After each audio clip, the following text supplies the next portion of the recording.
Chapter 1929. When Noah was led into a room by Labelle and Luffy, the tense atmosphere in the air immediately caught his attention. In the room, a pair of cat sisters were looking at each other. Ugh! Kitten's body tensed up as she stared at her sister with an extremely vigilant and stern gaze. It was as if she could pounce on her sister at any moment, just like an enraged house cat. Meow, Black Song had an incomparably flirtatious smile on her beautiful face. Seeing her sister staring at her with vigilance and sternness, she was completely indifferent. She was like an evil wild cat. The pair of cat sisters did not speak at all. They only looked at each other, but their expressions were completely different.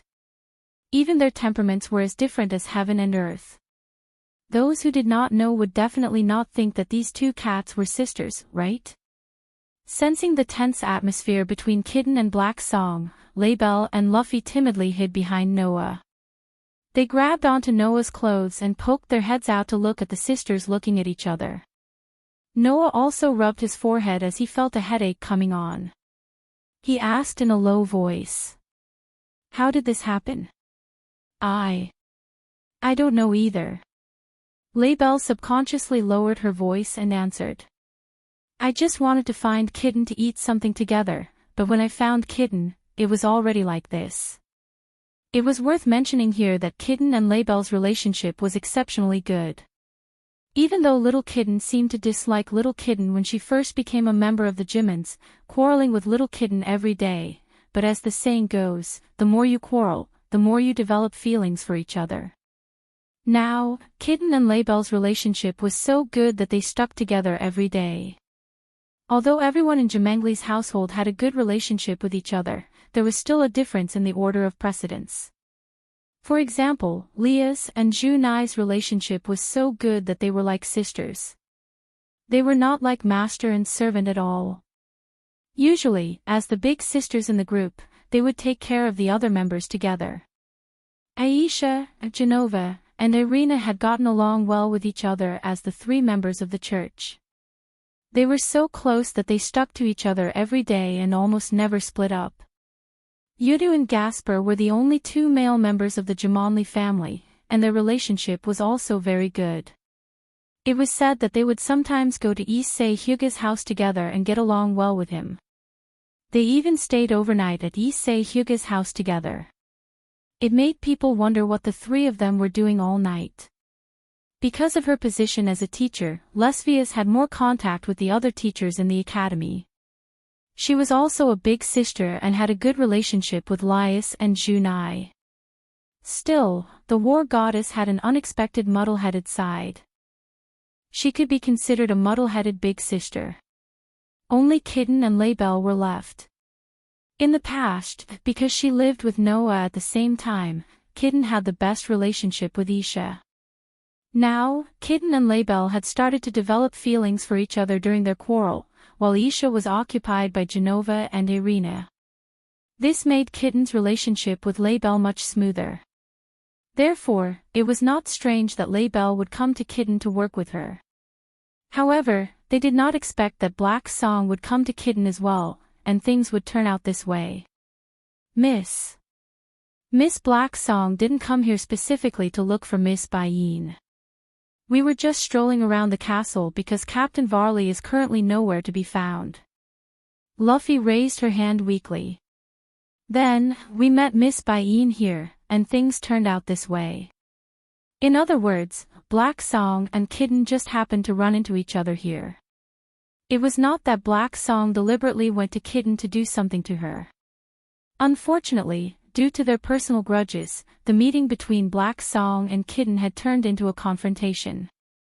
The two sisters probably didn't expect to bump into each other here, so they didn't know what to say and just stared at each other. Little did they know that this kind of atmosphere was too unbearable for those who knew about the grudges between the two. Therefore, as Kitten and Black Song's companions, Labelle and Luffy could not stand this kind of atmosphere and could only run away, looking for Noah to save the day. After understanding the whole situation, Noah narrowed his eyes and looked at Black Song and Kitten, who were silently staring at each other, and barged in helplessly.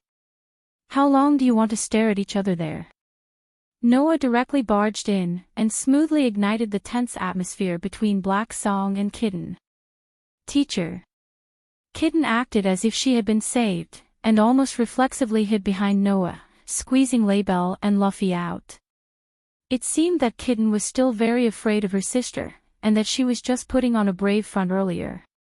Although they were sisters, Black Song was a wanted criminal who had killed her master, causing Kitten to be regarded as a dangerous person by the higher-ups of the fiend realm, and was the main culprit who had almost caused Kitten to be executed.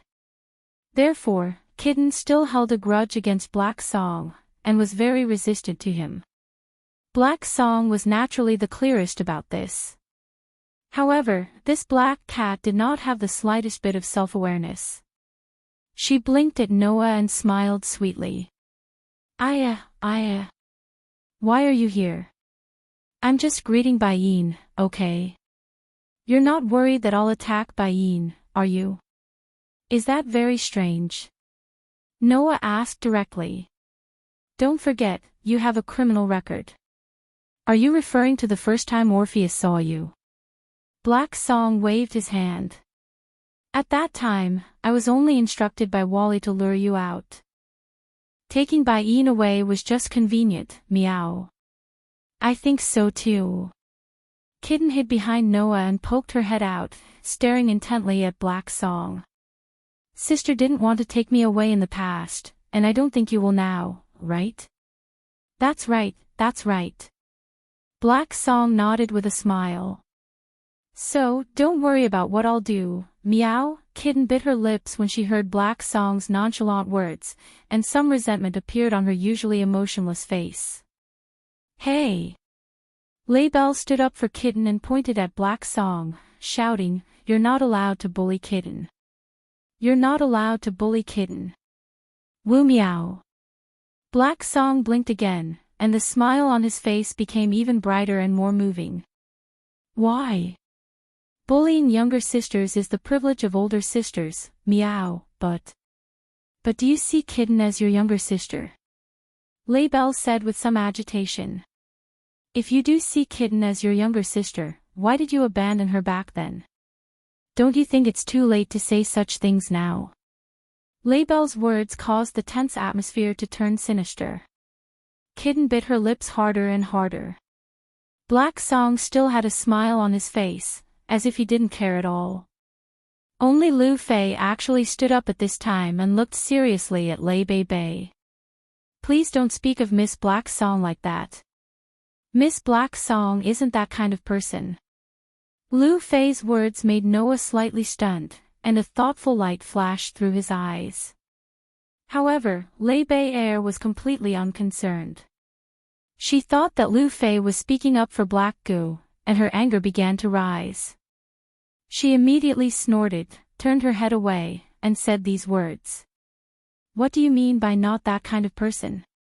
You dare to do it, but don't dare to admit it. That's not it. Lu Fei retorted. Miss Black Song is just, all right, little Lu Fei, thank you for speaking up for me. However, I'm not even agitated, so why are you so agitated, meow? Black Song shrugged, looking indifferent. Anyway, I'm just a bad cat. There's nothing wrong with that, meow. It had to be said that Black Song's indifferent tone and frivolous words were extremely infuriating to those in the know. As expected. Kitten couldn't help but murmur.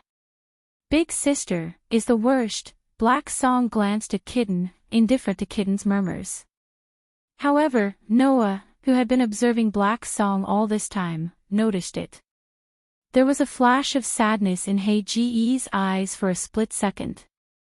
Noah's eyes flashed and he suddenly smiled when he caught the sadness in her eyes. Is that so? I think Black Song is rather cute. In that instant, the entire place quieted down.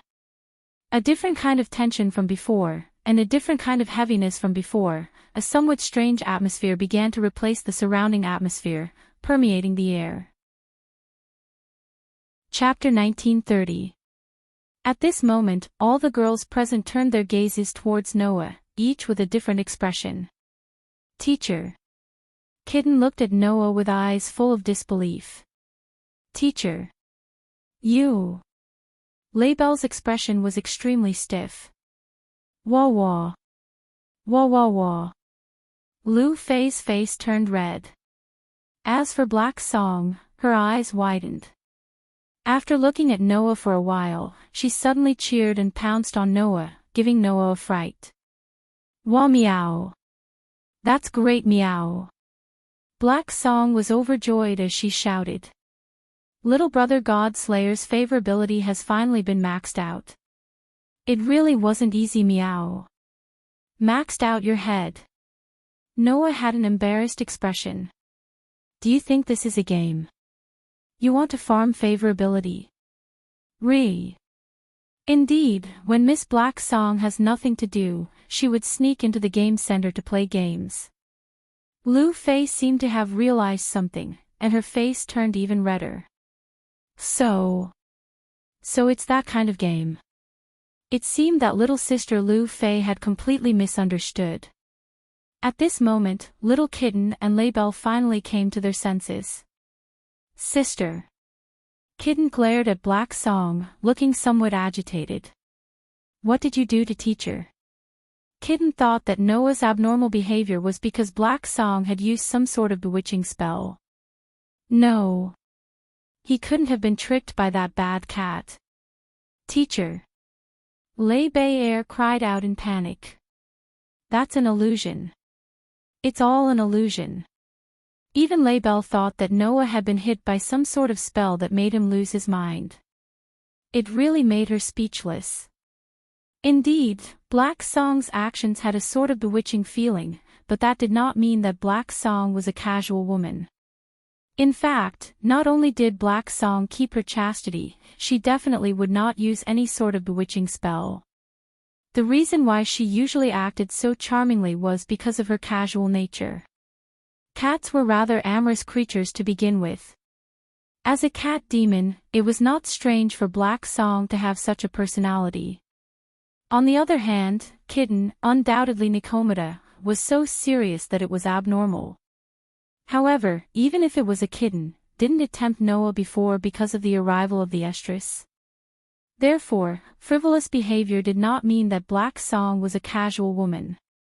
Moreover, even if they didn't use any magic, there probably wouldn't be anyone who thought that Black Song wasn't good-looking, right? It was a fact that Black Song was cute. However, the cuteness Noah was referring to was not her appearance, but her heart. Bang! With a muffled sound, a fist smashed into Hei Ji's head. Meow! Black Song suddenly let out a sorrowful cry. He covered his head and squatted down. Noah slowly retracted his fist and glared at Hei-gu in exasperation. I'm just praising you, and you're already sticking to me. What are you going to do if I continue to flatter you? What else can we do, meow? Black Song said matter-of-factly as he rubbed his aching head. Of course, little brother Godslayer. You can do whatever you want, meow. Noah was speechless. Was this wild cat really not a casual woman? Noah began to doubt his previous thoughts. On the other hand, Kitten, Laybell, and Lu Fei stared blankly at the development in front of them. They were at a loss. What was the situation now? Was there any more charm or magic? Noah sighed softly and ignored Black Song, who was covering his head and complaining. He turned around, squatted down, and looked at Kitten. Hey, Kitten. Noah looked straight at Kitten and asked very seriously. Have you ever wondered why Black Song killed his own master and left you behind? Kitten was stunned. Laybell was also stunned. Lu Fei kept her mouth shut. As for Black Song, his complaints came to an abrupt end. He stopped fooling around and looked at Noah with eyes full of boredom. I say, little brother Godslayer, don't tell me you're also planning to intervene in the matter between me and Baiyin? Are you trying to say that I'm meddling in other people's business? Noah glanced at Black Song. That might be true for you, but for me, Kitten's business is my business. I don't only care about your business, but also Kitten's business. If you want to protest, then blame your parents. Why did they make you two sisters? Black Song was immediately speechless. Kitten, on the other hand, calmed down. She glanced at the silent Black Song and then lowered her head. She could not help but speak. I hate Big Sister. It wouldn't be an exaggeration to say that I hate her. No matter what reason Big Sister had back then, she abandoned me. That is the truth. That's right. No matter what reason she had, it was the truth that Black Song had abandoned Kitten. Moreover, isn't the reason why that cat killed her master very clear? Laybell said angrily. Because her talent was too strong, she began to stand out after being reincarnated as a demon. In the blink of an eye, she surpassed her master and was immersed in her own power, unable to extricate herself. In the end, she was unwilling to be controlled by a master who was weaker than her. She killed her master and escaped. I've seen many such outliers.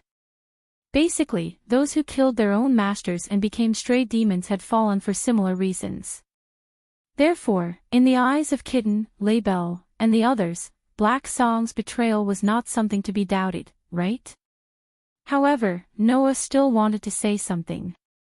Indeed, there are many people who are immersed in their own power, unable to extricate themselves. But do you think Black Song is like that? Hearing this, Kitten and Laybell both looked in Hei Ji's direction, only to receive a malicious smile from Hei Gu. I also like the feeling of gaining power. Black Song said with a smile. Not only gaining power, but I also like the feeling of fighting with power. Otherwise, I wouldn't have joined the disaster group in Wally's team. This was the truth. In Wally's team, apart from Luffy, the others were probably all battle maniacs. They were completely unable to settle down, which was why they were attracted to Wally and moved together with him. Even if they were wanted by both orthodox mythological organizations and terrorist villains at the same time, they followed Wally without complaint and fought all the way. However, liking to fight doesn't mean that you're an evil person. Having great power doesn't mean that you'll be devoured, Noah said lightly. Otherwise, I'd be the greatest evil in this world. Everyone was speechless. Thinking about it carefully, among the people present, the one who was most likely to be immersed in power was Noah. Noah was only a weak human, but he had a terrifying power that was almost invincible in the world. Even if all the Asura gods and Buddhas of the mythological organizations combined, they would definitely not be able to defeat him. He was completely capable of doing whatever he wanted in this world. If Noah really wanted to, he could kill all the humans and capture all the races. That was absolutely possible. How did it feel to have a god lick your toes? Did you feel superior when you let the Demon King drink the water that you washed your feet with? Taking in all the famous goddesses, female demons, and female angels of all races as his own, living a life of pleasure every night, and doing whatever he wanted every day. For a human, was there any temptation? And if Noah really wanted to do all these, who dared to say that Noah couldn't do it? Who dared to say that they could stop him? No one. No one could stop Noah. As mentioned before, Noah could do whatever he wanted. However, Noah wouldn't do that. The real evil is not the behavior, but the heart of a person. Noah said indifferently. What you see and hear may be false, but your heart won't lie. With that said, Noah looked at Kitten and asked. You and Black Song have depended on each other since you were young and grew up together. Ask yourself, is the sister who grew up with you the kind of person who would be so immersed in power that she would ignore you and even abandon you? Kitten opened her mouth, but her voice was so hoarse that it shocked her. Noah looked at Black Song again and said. Ask your heart too. Do you really think that it doesn't matter how Kitten sees you? Black Song lowered his head and fell silent. I think that in this world, there's nothing more worth protecting than family. Noah sighed. It's not impossible to break off the relationship, but it's not that easy to repair it. So, I think that you two sisters should have a good chat. Otherwise, under the threat of the group of disasters, who knows when you'll be separated by life and death. By then, it'll be too late to regret it. Kitten and Black Song looked at each other, and there was an indescribable wave in their eyes. The entire place returned to silence once again. However, the atmosphere this time was not tense, nor was it heavy, nor was it strange. There was only a hint of sadness. Looking at the silent Kitten and Haegu, Noah stood up, looked at LaBelle and Luffy, and spoke softly. He said softly, "Let's go out and let the two sisters have a good chat." Luffy nodded without any objections. LaBelle no longer objected and nodded with a complicated expression. Just like that, Noah brought LaBelle and Luffy out of the room and closed the door. The two sisters were left alone. They looked at each other and did not speak for a long time. However, this silence did not last for long. "Sister." Kitten's voice was somewhat sobbing. "Please tell me the truth from back then." Hearing this, Black Song understood. He could not escape. Chapter 1931. After retreating from the room where the two sisters were, Luffy immediately closed the door, letting the soft sound of the door closing echo in the corridor.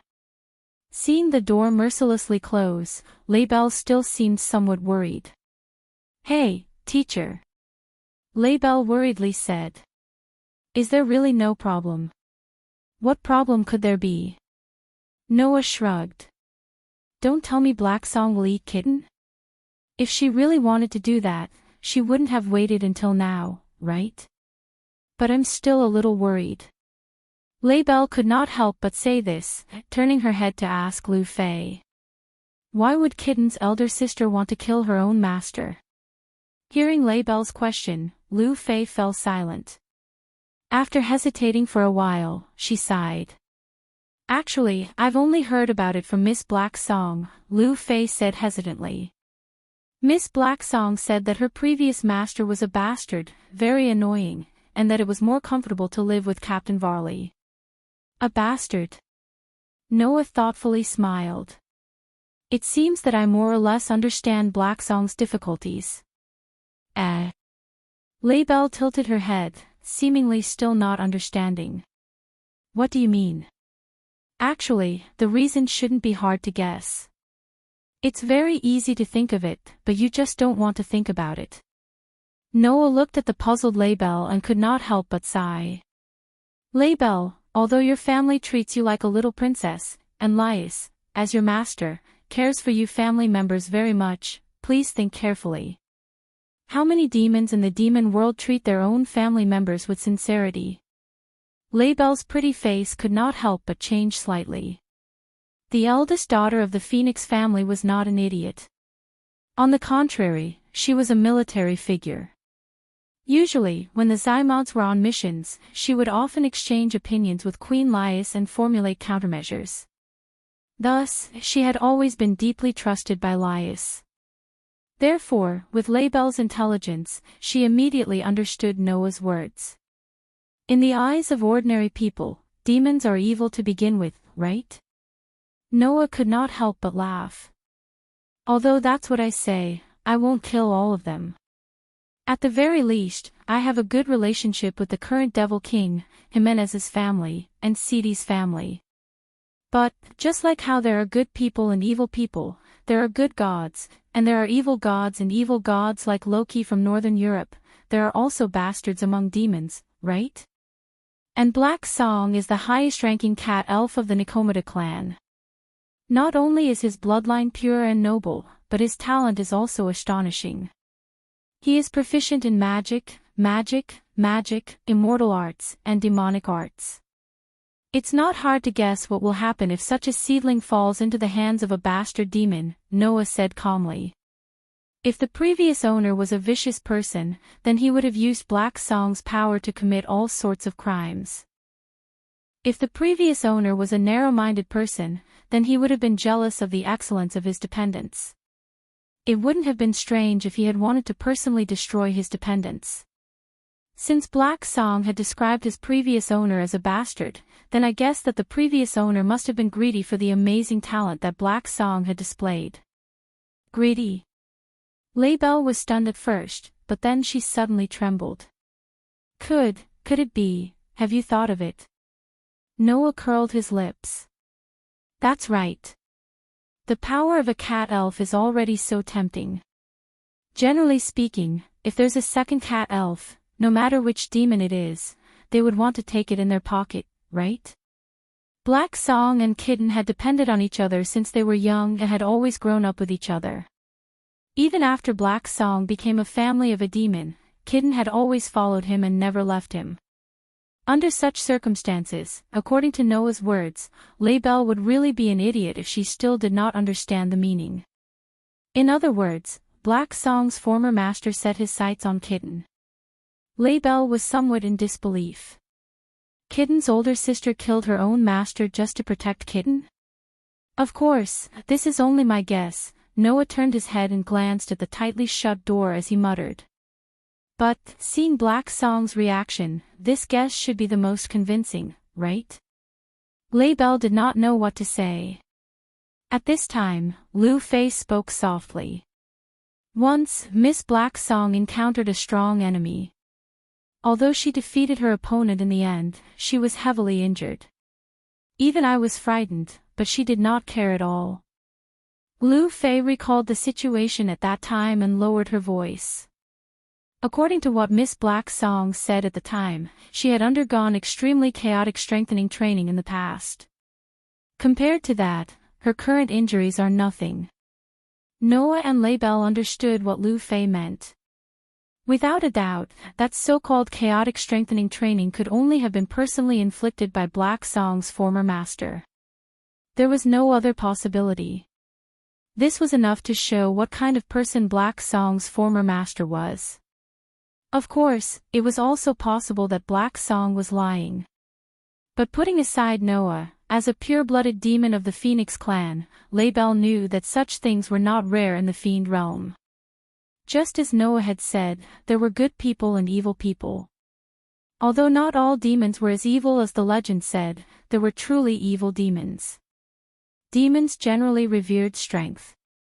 After the demon chess pieces were developed and superior demons were able to have their own dependence, this concept of revering strength still affected most demons. Thus, in order to obtain powerful dependents and servants with limitless potential, many demons would use unscrupulous means. Some of them would force and harm the person they liked, forcing the other party to become their dependents.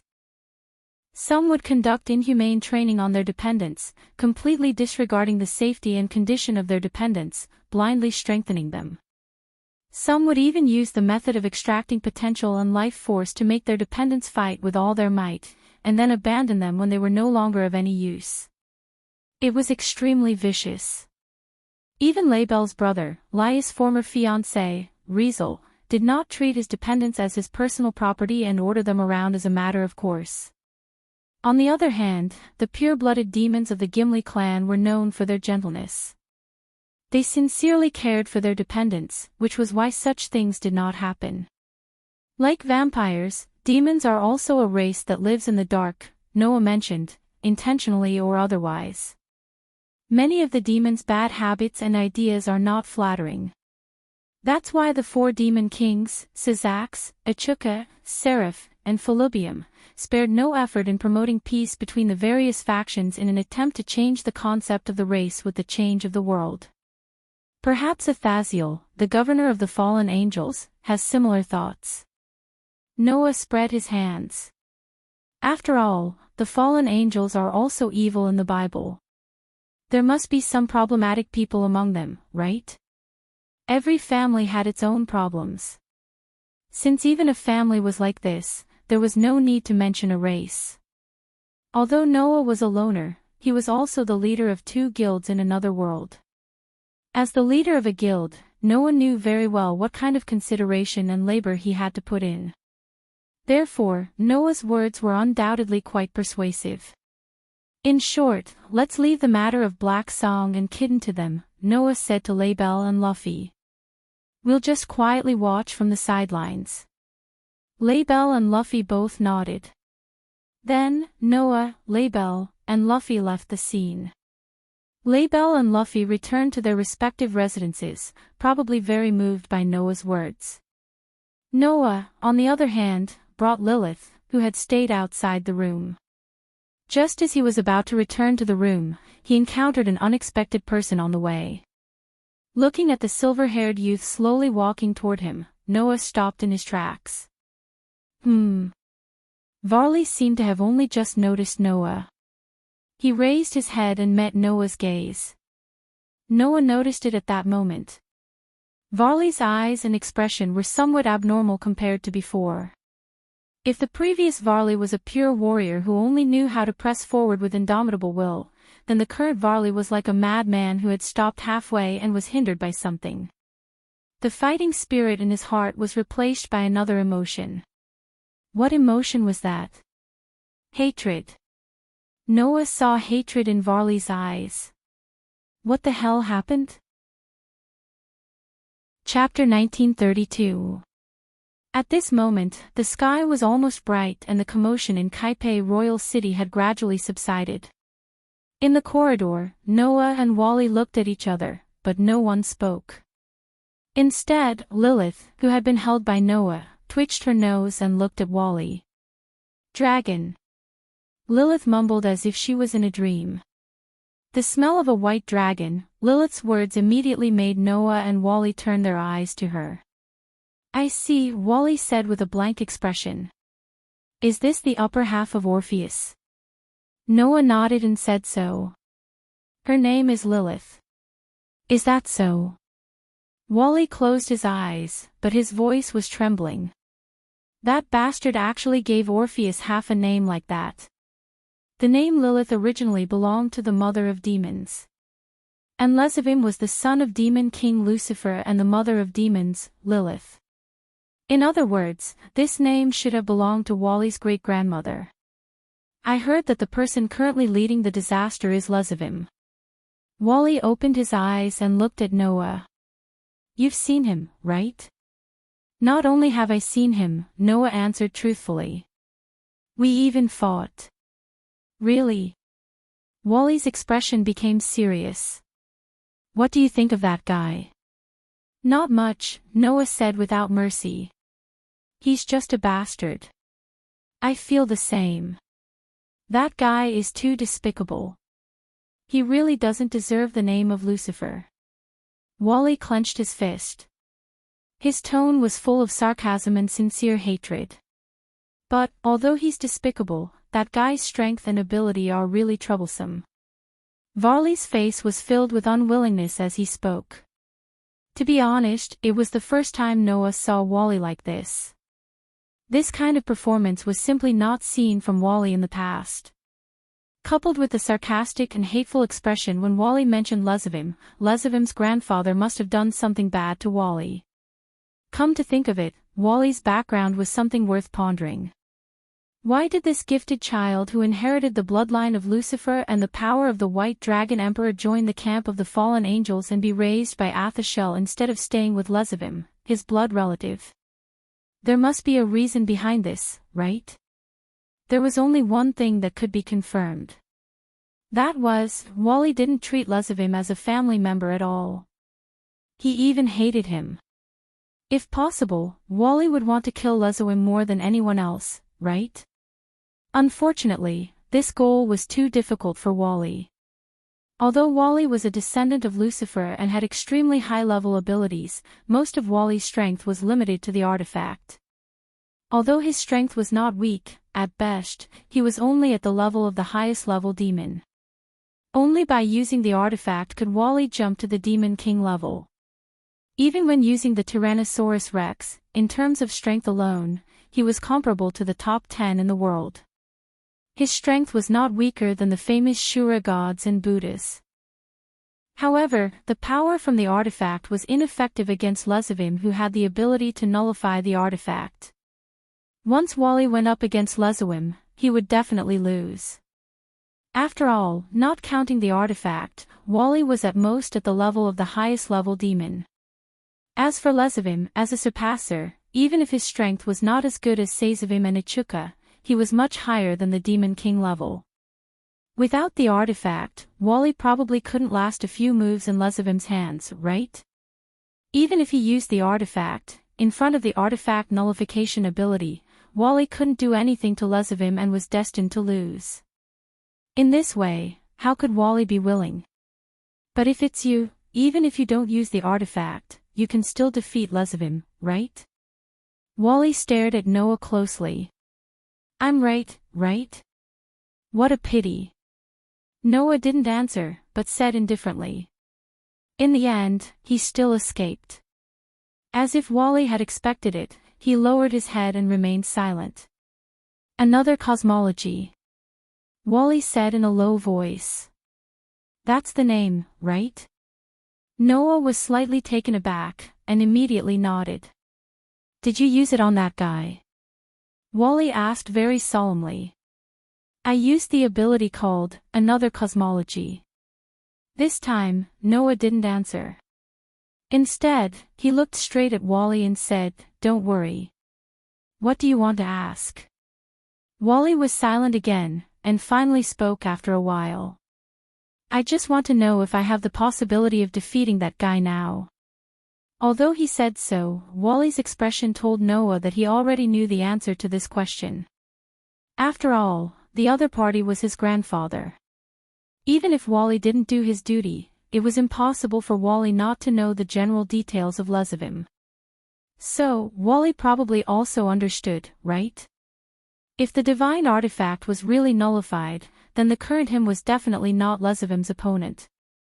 It was just that Wally didn't want to admit it, which was why he had so many emotions. Frankly speaking, this kind of Wally really subverted Noah's impression of him. It seemed that the grudge between Wally and Lezavim was deeper than Noah thought. So, Noah said so. If you want me to tell you the truth, I can only say that even if you have mastered Tyrannosaurus, if you don't find a way to nullify Lezavim's divine artifact, then you absolutely can't defeat him. This sentence made Wally clench his fists tighter and tighter, and he even gritted his teeth. Is that really the case? More unwillingness than before appeared on Wally's face. At this time, Noah's tone changed. But, you should have a card in your hand to defeat that guy. Wally was suddenly stunned. Noah looked at Wally and reached out his hand. Clank! A burst of crimson light flashed, and a ferocious dragon claw-like gauntlet appeared in Noah's hand. Immediately, Noah moved. Without any warning, Noah fiercely stomped on the ground and rushed to the front of Wally at a leisurely speed. He clenched his arm that was covered by the gauntlet, and with a whistling wind, he threw a punch at Wally. Wally didn't expect Noah to launch such a sudden attack. However, as the White Dragon Emperor who had always yearned for battle, Wally's combat skills weren't bad, and he reacted almost instantly. However, the distance between Noah and Wally wasn't that far, and the attack came so suddenly, and Wally's condition wasn't quite right, so for a moment, Wally didn't have time to use the divine artifact. At this moment, Wally could only increase the magic power in his body. Wang! A defensive magic array immediately unfolded in front of Wally, protecting him like a barrier. This defensive magic array that was hastily set up could only block the attack of a superior devil. For an invincible supermaster like Noah, it was almost useless. However, Wally, who was extremely sensitive, discovered that although Noah's punch came very suddenly, its momentum wasn't that terrifying, and its power wasn't that great either. At best, it was comparable to the full-force attack of an intermediate devil. The full-force attack of an intermediate devil. That level of attack was simply child's play for Wally, and he could completely block it with this defensive magic array. However, a second later, Wally realized that he was wrong. Clank! The fist that was aimed at Wally landed heavily on the defensive magic array, and it caused a sound similar to the collision of steel. However, in the next moment, a language sounded from the Crimson Gauntlet. Penetrate. Suddenly, the impact of the fist directly penetrated the defensive magic array, and like an invisible force, it slammed into Wally's chest. Bang! Along with the muffled sound, Wally squeezed out a muffled groan from his throat, and his body suddenly shook as if he was hit by a truck. He rubbed against the ground and slid out violently, only stopping after a while. Feeling the pain in his chest, Wally raised his head and looked at Noah in shock. What just happened? Chapter 1933. In fact, Varley was not unable to understand what had just happened. To put it simply, Varley successfully resisted Noah's attack. However, for some unknown reason, Noah's attack directly penetrated Varley's defense and hit Varley. What is that? Varley asked almost subconsciously. Is that also your ability? Before Noah had time to answer, a pair of light wings flashed out behind Varley. No, that's not the ability of the God Slayer, that's the ability of the Red Dragon Emperor, Drake. A Rubian's surprised voice sounded from the light wings. That was penetration, right? But how is that possible? What's wrong, Arubian? Arubian? Varley quickly asked. Do you know what happened just now? Of course, as the White Dragon Emperor, how can I not know what that is? Arubian's voice was full of surprise. That's the third ability of the Red Dragon Emperor, Drake. The third ability. Varley was stunned at first, then he noticed the key point. The ability of his life. That's right, Arubian said. When I, the twin heavenly dragons, was sealed into the divine artifact by the God of the Bible, my abilities were split into several parts. Only 2 of my abilities are left for the host to use.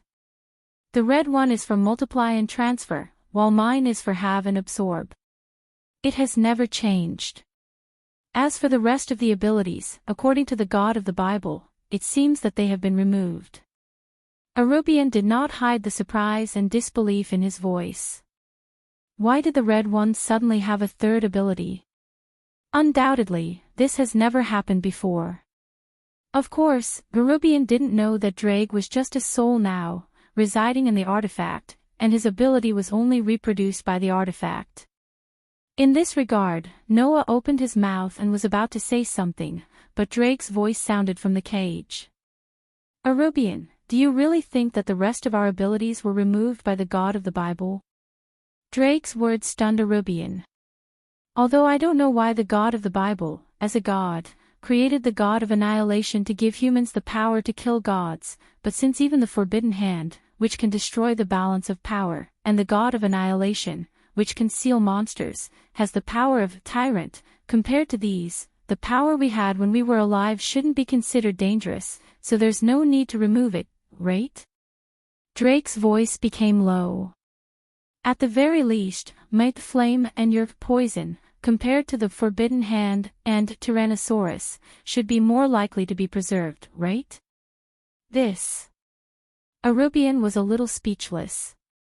On the other hand, Noah's attention was attracted by the other information revealed by Dalag. Yerk flame and Arubian's poison. Noah asked in surprise. What does that mean? This time, both Drake and Arubian were silent. Only Wally seemed to know something, but he also remained silent. Seeing this, Noah frowned. Could it be that in addition to penetration, Drake has another ability? And that ability is more terrifying than the Forbidden Hand and Tyrannosaurus. If there is such a powerful ability, why didn't Drake say it? Under the effect of the artifact, that ability should have been reproduced, right? Don't think about it, partner. Drake sighed. After meeting Arubian, I stopped using that ability. In fact, I've almost forgotten about it. Unless Arubian uses the power of poison, it might be a good thing for me to keep my flame sealed. Hearing this, Noah's eyes flickered, and he didn't say anything more. Although he was a little interested in the so-called flame and poison, it seemed that Drake and Arubian had their own difficulties, so it was better not to ask about it here. Back to the topic. Drake said as if he wanted to ease the atmosphere. I think that after the God of the Bible sealed us in the artifact, he didn't divide our power into several parts. Instead, he imposed some kind of seal on our power, leaving only the most basic 2 abilities. The rest of the abilities need to be awakened by meeting certain conditions. So, the reason why the previous hosts didn't awaken the 3rd ability was because they didn't meet the conditions. Arubian understood what Drake meant. And your host met this condition, so he unsealed the ability of penetration.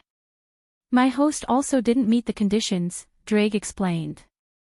It's just that he reproduced my ability from when I was alive in another way.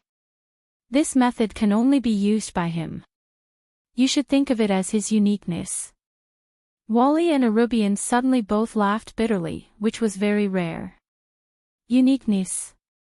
Indeed, if a person who broke the rules had an artifact that also broke the rules, then it was obvious how special it was. This generation's host is really special. Arubian sighed. On one side is the God Slayer, and on the other side is Lucifer, but at the same time, he became our host, surpassing the previous Red Dragon Emperor and White Dragon Emperor. If the God of the Bible was not dead and saw this situation, I wonder what he would think. I don't know what the God of the Bible would think, but this time the host is very special, and I have to admit it, Drake said in a deep voice. In the past, the hosts would only be immersed in the power of the 2 heavenly dragons, unable to extricate themselves. In the end, they either led to self-destruction or continued the confrontation from when we were alive until death. This time, the hosts of the 2 heavenly dragons have all deviated from the trajectory of the previous generations. Not only have they developed in a completely different direction, but they are also not obsessed with the red and white confrontation. What's more, they have even cooperated together before. It's really incredible. Arubian sighed. In addition, the dragon god, who has always been in a transcendent position in the past, has also entered the world, and divided into 2 and came to our side. You have also regained the ability from when you were alive. It feels like the wheel that has been stagnant since we fought to the death seems to have started to move again. That's why, Arubian, Drake's voice rang out clearly. Our destiny, which began in this generation, seems to be over. Is that so? Arubian's tone became a little complicated, but also a little relieved. Yes, it's time to end it. The more powerful the dragon, the purer it was. Because of a reason that had long been forgotten, they had been fighting until now, and because of a sudden emotion, they announced the end of their destiny. The dragon side of the Red Dragon Emperor Drake and the White Dragon Emperor Arubian was fully displayed in front of Noah and Wally, and it was surprising. However, at this moment, Noah and Wally both understood Drake and Arubian. Now, all the legendary evil dragons have been resurrected and gathered in one camp, which was completely unimaginable in the past. Noah opened and closed his palms that covered the gauntlet and said so. In that case, it's time for you 2 dragons to change the situation. You can't stay in the past. My goal is also in a higher place. Wally said as if he was talking to himself. The final opponent I want to fight is not the Red Dragon Emperor who is immersed in the battle of destiny, but the invincible Red Dragon Emperor. With that said, Wally raised his eyes and looked at Noah. And the equally invincible God Slayer. Noah met Wally's gaze and smiled slightly. I welcome your challenge at any time. Wally suddenly smiled, and his smile was full of fighting spirit. In short, there's only one thing I want to say, and that is the ability of the 2 dragons when they were alive hasn't been lost, and they still exist in the divine artifact. Drake said solemnly. If you continue to exhaust the power of the divine artifact, then the other abilities that belong to the White Dragon Emperor may awaken. And my penetration ability is the ability to ignore defense, and let the attack directly affect the opponent's body. Even if Lezavim's divine artifact is ineffective, I can still penetrate it and cause damage to him. Noah looked directly at Wally. The 2 dragons are equal existences. Since Lezavim can't do anything about the Red Dragon Emperor's ability, then as the White Dragon Emperor, you must have the ability to restrain him, but it hasn't been awakened yet. Unawakened, power. Wally raised his hand and stared at it. Go after it. Noah said so. Go after the power to defeat the Demon King's son. Wally's eyes lit up again, and then, he nodded heavily. Chapter 1934. After that, Noah and his party stayed in the world of vampires for another week or so, waiting for the vampires to clean up the aftermath of the war. After cleaning up, King Copernicus and Queen Camilla finally found time to sit at the negotiating table with Noah and Asashel to discuss the peace treaty. After this disaster, King Saipesh and Queen Camilla seemed to have realized that the current situation would no longer allow the vampires to be self-contained and secluded themselves from the world. In that case, it would only lead to another disaster. In addition, the rebellion of the internal members had left a deep impression on the two of them, as well as the unstinting assistance of the other forces.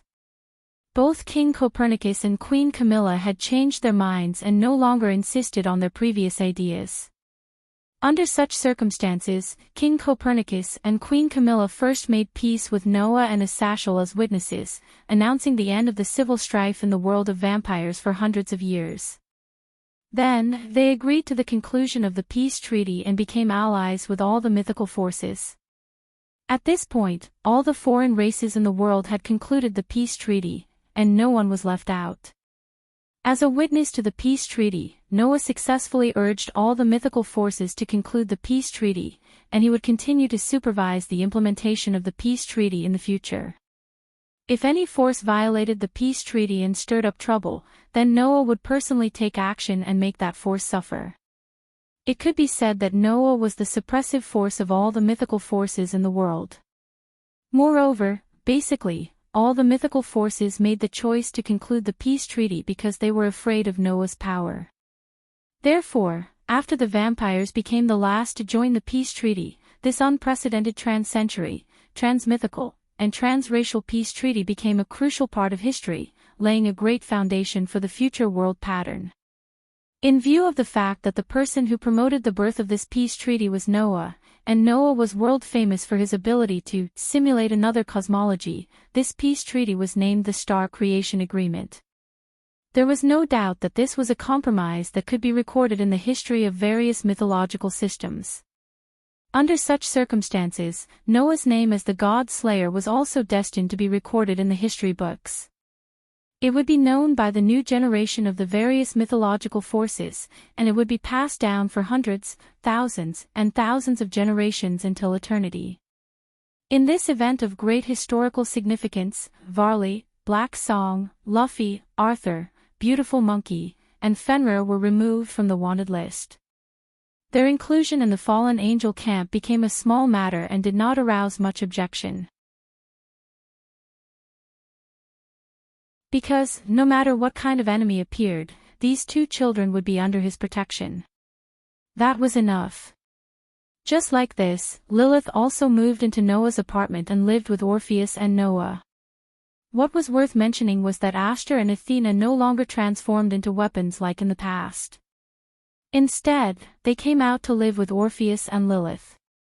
This caused a very serious problem. Noah's apartment was too small.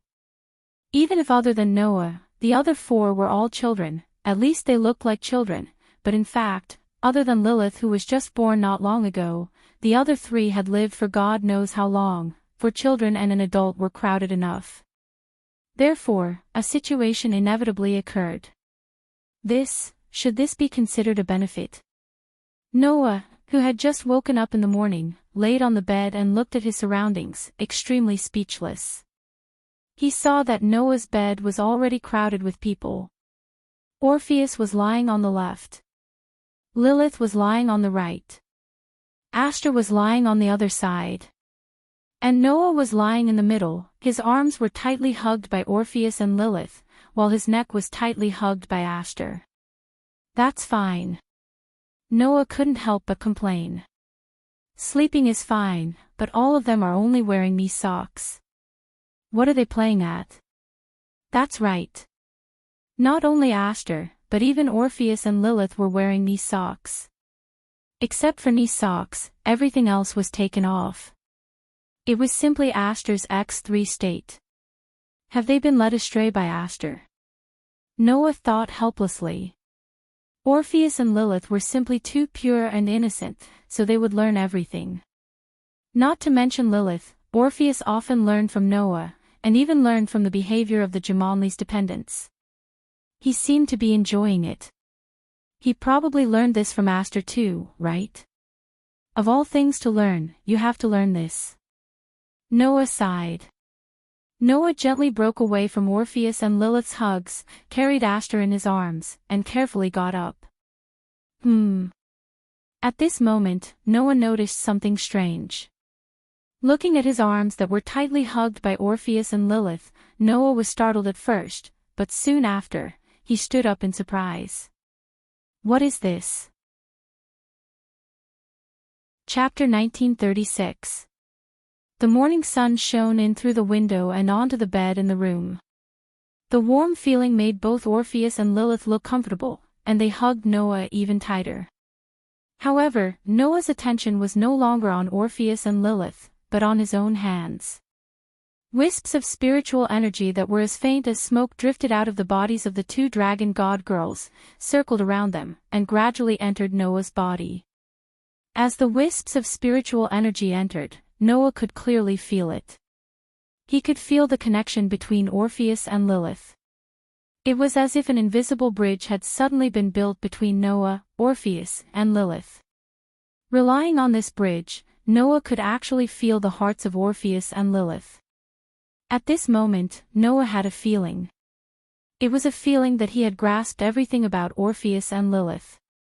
That feeling was as if it was telling Noah. No matter what Noah planned to let Orpheus and Lilith do, the two dragon god girls would no longer be able to resist, and would absolutely obey his orders. Noah was at a loss. What's going on? While Noah was at a loss, a voice suddenly sounded. Seems like you've picked up a huge bargain. The sudden voice made Noah react, and he turned his head and looked to the side. There, Athena sat up, looking as if she had just woken up, but her beautiful snake eyes were staring at the spiritual energy surrounding Noah's arm. Athena immediately said, "That's a contract." Contract? Noah was completely stunned. Of course, Noah was no stranger to contracts. Putting everything else aside, Aster and Athena were Noah's contracted elves. Letitia and Pesht, who were still helping Noah solve his problems in the box garden world, were also contracted by Noah. The famous heroic spirit Medusa of the type moon world was also Noah's follower, and she still maintained a contract with Noah. So, how could Noah be unfamiliar with such a thing as a contract? But why did Orpheus and Lilith suddenly contract with him? Orpheus and Lilith probably didn't realize that they had formed a contract with you, right? Athena pondered for a while and gave this answer. These two children probably didn't want to leave you subconsciously and hoped to be with you forever, so they unconsciously formed a contract with you. Unconsciously. Noah felt the connection with Orpheus and Lilith in his body, and he was somewhat in disbelief. Are you for real? It was not that Noah was making a fuss about nothing, but until now, Noah had never encountered a contract that was formed without his consent and without him even noticing. Although Noah had many contracted partners, and all of them had great backgrounds, this was only because of Noah's luck. It was not a simple matter for others to form a contract with someone. Indeed, many people knew the skills to enslave their contracted partners. Chapter 1937. Concluded a contract with Orpheus and Lilith. In the reception room of an office building in Lilith, the capital of the underworld's demon king's territory, Asashel was completely speechless as he listened to the news that Noah had just brought. Concluded a contract with the infinite dragon god. Had this kind of thing happened before? No, right? Not to mention the almost invincible infinite dragon god, even those miscellaneous gods and other mythical forces did not have many who had signed a contract with humans, right? In the end, Noah had done it easily. Moreover, it was a servant contract without compensation. Good Lord, you've done something that has never been done before, and I'm afraid will never be replicated in the future. How did this world give birth to such a foul human like you? Asashel really felt all kinds of imbalance. Back then, in order to conclude a contract with one of the 5 dragon kings, the golden dragon god, Fafnir, not only did I use all kinds of connections, but I also found his whereabouts with great difficulty and finally concluded an equal contract with compensation. So far, I don't know how many legendary treasures I've spent. You, on the other hand, casually abducted a dragon god and lived with him for a period of time. You made him act cute all the time and even brought back another dragon god. In the end, you actually made him willingly give himself to you. Which great god's illegitimate child are you? One of the 5 dragon kings, the golden dragon god Fafnir. That was the famous dragon king in Norse mythology, famous for collecting treasures from all over the world. The legend that dragons like to collect treasures was mostly spread because of the actions of this dragon king. In order to be able to conclude a contract with Fafnir, Asashel had not only searched all over the world for this dragon king who flew everywhere and collected treasures from all over the world, but he also finally succeeded with all kinds of precious treasures as the price. One could imagine how difficult it was to conclude a contract with a powerful object. This was because Fafnir was famous for collecting treasures and had a weakness that could be found. Asashel used this point to bargain and finally succeeded in concluding a contract with a dragon king. Otherwise, even if I can find a dragon king, demon king, level contract partner, the difficulty of successfully forming a contract with him is definitely much higher than directly defeating him.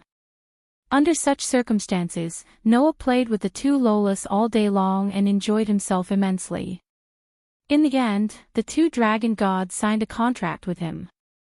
Not only was it free of charge, but it was also a servant contract that only obeyed his master's orders. How could Asashel feel balanced? In response, Noah merely rolled his eyes. Don't think I don't know. I've heard from Sazax that you're now eyeing Typhon, the king of monsters in Greece. You're planning to form a contract with him. Once you succeed, who would dare to mess with you in the future? The king of monsters in Greek mythology, Typhon. As mentioned before, this guy was the father of all kinds of famous demons. In terms of fame and strength, he was not below Fenrir before he lost his power. If it wasn't for the sudden appearance of Noah, then the person who replaced the declining Fenrir to enter the top 10 of the world would be Typhon. If Asashel could really form a contract with Typhon, it would be equivalent to getting a top 10 fighter in the world. Therefore, Asashel was just the pot calling the kettle black. Just as Noah was thinking about it, Asashel yelled out, "What are you doing? You also said that it would only count if the contract was successfully formed. If it was so easy to form a contract with Typhon, Zeus wouldn't have had his hands and feet broken by Typhon. Even if it was successful, I don't know what kind of price I would have to pay. If the other party pays with my life and even soul, even if it was successful, would I dare to form a contract with him?" That was true. Typhon's fame and strength were well known, but just like Fenrir, Typhon was also a fierce creature in his own mythology. He was not a kind person. For such a fierce creature, even if it could form a contract, the price to pay would definitely be a frightening level. It's because of this that the contract is difficult. Asashel sighed in all kinds of ways. Besides, Typhon can't be compared to Orpheus and Lilith. The more he said, the more Asashel felt unconvinced. It's already very surprising that Wally could subdue Fenrir, but that was also at the cost of a substantial reduction in Fenrir's power. Even so, he only let Fenrir be a member of the team, not a contract object. Asashel looked at Noah. "I'm starting to wonder, how did you manage to abduct those 2 dragon gods? Can you not talk about abduction every time you open your mouth? It feels very evil coming out of your mouth." Noah said angrily. Besides, Orpheus and Lilith also formed a contract unconsciously and spontaneously. They had never thought of forming a contract with me before. Even so, didn't you still succeed in getting those 2 dragon gods in the end? Asashel curled his lips. Don't take it for granted. You. Noah was speechless. I'm not going to talk nonsense with you. I'm here to ask you for a favor. With that said, Noah took out his gift card and handed it to Asashel. What's this? Asashel's attention was immediately drawn to the gift card. He took it curiously and flipped through it. I feel a wonderful power fluctuation. It shouldn't be an ordinary card, right? This card can be used to store a lot of things. Not only can it store food, water, and clothes, but it can also be used to store weapons, props, and other things that can exert power, Noah explained. In addition, it can also allow contract creatures to reside in it. So convenient. Asashel raised his eyebrows and became more interested in the gift card. It's quite an interesting prop. Why don't you let me study it? You can study it if you want. Noah shrugged. But before that, you have to help me see if there's any way to modify this card and make the space inside suitable for contract creatures to live in. Store food, water, and clothes. That was not the main purpose of the gift card. The main purpose of the gift card was to store gifts. After becoming Noah's contract creatures, Orpheus and Lilith were also considered Noah's gifts and could be stored in the gift card. However, Ashtar and Athena said that the gift card wasn't suitable for people to live in. If Ashtar and Athena were to stay in the gift card, they would choose to go into hibernation. They would only wake up when Noah called for them or when they sensed that Noah was in trouble. After forming a contract with Orpheus and Lilith, Noah made a decision. In the future, he would bring Orpheus and Lilith with him. Even if he went to other worlds. After all, Orpheus and Lilith were different from Letitia and Pest. There was nothing for them to do in this world. In addition to their purity, Noah really couldn't bear to leave the 2 dragon god girls behind. Noah really couldn't bear to leave them behind. However, although it wasn't difficult to bring Orpheus and Lilith along, it was difficult to bring 2 astonishingly pure little girls around the world. At this time, Noah thought of the gift card. It wasn't easy for Orpheus and Lilith to live a decent life. If I bring them along, I can't let the 2 children stay in a world with nothing and sleep alone all day long, right? Noah said. So, I want to ask you if there's a way to modify the gift card to make the environment inside more comfortable and easier to live in.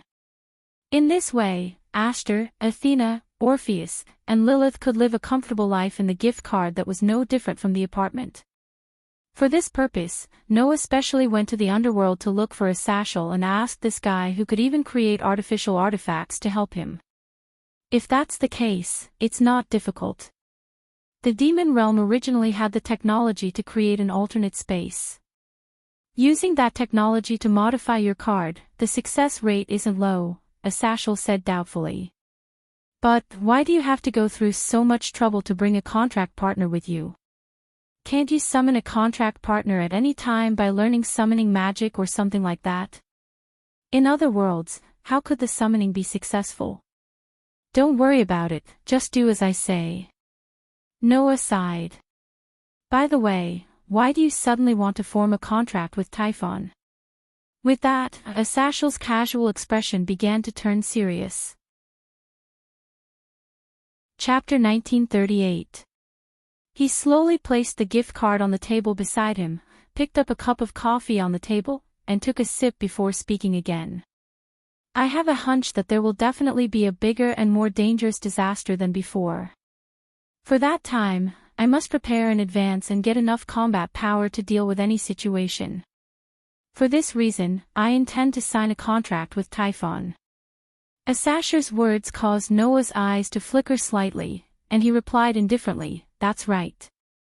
Because of Lezuim. That's right, Asashel affirmed. Although that guy is a bastard, his evil intentions are far thicker than anyone else's. He's basically the most typical type of antagonist. Someone like him definitely wouldn't obtain the Holy Grail just to revive the evil dragon and increase his combat strength. Asashel had said the same thing before. However, Noah didn't expect Asashel to be so serious in preparing a countermeasure. Forming a contract with Typhon was just a preparation for me. If Lezavim really leads the evil dragon army to attack us, Fafnir and I might not be enough. Asashel knocked on the table. Apart from me, I've also informed Sazax, Michael, and the rest of the mythical forces to prepare for the upcoming war. Are you ready for this? Noah frowned. Could it be that you're just worrying too much? Maybe it's because of that, Asashel said nonchalantly. However, there's nothing wrong with being careful. Now that the various factions have reached an agreement and achieved peace, all that's left is to remove the thorn in our side, the calamity. Under such a beautiful situation, I definitely can't let that bastard Lai Lin destroy the peace we've worked so hard to achieve. Asashel's eyes burned with fighting spirit as he spoke. That wasn't battle intent, but a sense of mission. The fallen angel governor, who wanted to see peace more than anyone else, would definitely not watch the upcoming peace be destroyed by a bastard like Lezavim. In fact, Sazax and Michael, who have dealt with Lezavim before, have also taken it seriously. They agreed with my point of view and began to make preparations. Asashel sighed. Although the rest of the mythical forces are also paying attention to the resurrection of the evil dragons, they don't think that Lezavim, the son of the Demon King, can do anything. They don't know that the evil dragons are only a threat, Lezavim is the real threat. Seeing that Athashel kept mentioning Lezavim's threat, Noah asked in confusion. I know that Lezavim is a bastard, but is he bad enough to make you so vigilant? You've only met him once, so of course you don't know how much of a bastard he is, Asashel said. Do you know why Wally hates Lezavim so much that he even wants to kill him? I'm not sure. Noah shook his head. However, Wally did say that Lezavim doesn't deserve the name of Lucifer. That's true. Asashel agreed with Wally's evaluation. All of that guy's behavior is just for his own enjoyment. He'll be happy when he sees others in pain, happy when he sees others in despair, happy when he sees others in tears and despair. It's as if he's the crystallization of malice and can't be called the Demon King. Or, in the eyes of others, the Demon King was just like what Asashel said, a bad guy. But if there was only evil without honor and dignity, how could he be called a king? And that guy Lezavim has nothing to do with honor and dignity. Asashel snorted coldly. The reason why Wally hates him so much is that he once instigated his son to abuse Wally. Noah was stunned. Since Lezavim was Wally's grandfather, he was naturally the father of Wally's father. Instigated his son to abuse Wally. Noah was stunned. Doesn't that mean that Lezavim let Wally's father abuse his son? That's right. Asashel's eyes flashed with unhappiness. In Lezavim's heart, son and grandson are not worth mentioning at all. They are all props for his enjoyment. He sincerely enjoys his son abusing his grandson and takes pleasure in it. Don't you think such a guy is a bastard? Not to mention the demon world that was currently changing, the demons who inherited the ancient demon king's bloodline were definitely not good people. Take Wally's father, Lezavim's son, for example, he was a typical demon. Not only did his son inherit the noble Lucifer bloodline, but he was also the White Dragon Emperor. His potential was limitless and was destined to stand out at the top of the world in the future. As the father of such a gifted kid, Wally's father didn't feel happy or proud at all. He only felt that his status was threatened and that he would be surpassed by his son in the future and be fiercely suppressed by his son. A demon simply couldn't stand such a thing. Even if the target was his son, it was the same. Therefore, that person was afraid of his own son, Wally. He was always worried that his son would surpass him in the future, suppress him, or even kill him. In the eyes of an evil person, everything in this world was malicious. Under such circumstances, Lesavim instigated his son to abuse Wally and didn't let his son kill Wally, enjoying the process. The more Asashel spoke, the more unhappy he felt. In the end, Wally escaped and came to me. Since childhood, he held hatred and killing intent towards Lesavim and grew up at an astonishing speed. He didn't expect Wally to have such a past. Perhaps, this was the reason why Wally pursued power. Without power, you will only be controlled by others. Only with power can you control your own life and even the lives of others. Wally grew up under such a belief. Asashel sighed. Fortunately, Wally didn't become a captive of power. Although he pursued power, he wasn't blind. It was because of this that Wally was able to develop Tyrannosaurus, right? Otherwise, he would have been immersed in the power of Tyrannosaurus and disregarded his own safety.